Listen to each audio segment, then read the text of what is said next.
I'll never forget the time that I was in marriage counseling one time, and she asked us a question about what we liked about each other.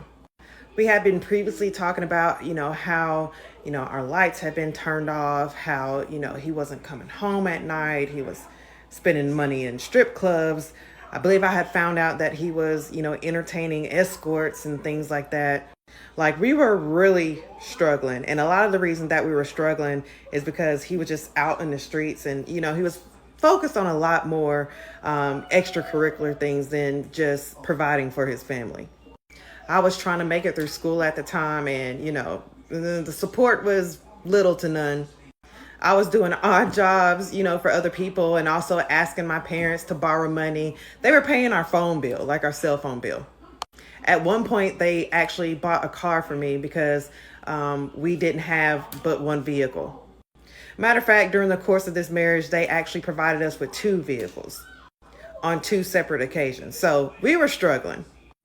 And the counselor asked, why or what we liked about each other. And when she asked him, one of the things that he said that I liked about him so much was that he was a good provider.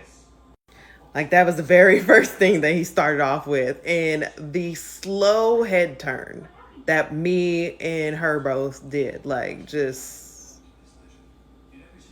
And as he continued to talk, we just both were in utter disbelief that we had just got through talking about how much we were struggling, how he was wasting money on, escorts and strip clubs and, gambling and all sorts of things, how he had all this debt piled up to our eyeballs.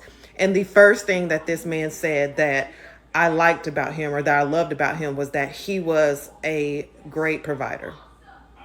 It was one of those aha moments where I felt like I was living in a Sims module or I was living in virtual reality. And I knew at this point that this marriage was not going to be saved. So I tell this story to tell you this, that a lot of men are completely delusional. They don't know what provider means. If they did, they would understand that as two adults, especially if two adults are working in the household, financially, two people are providing.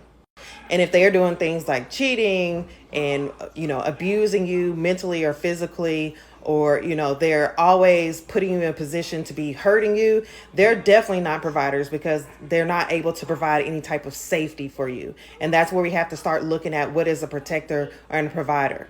It's gaslighting, and a lot of times it can be a huge mind fuck. It's exhausting putting on a mask to the outside world to function and then coming back to your own house and having to put on your second shift mask. We never rest in this situation.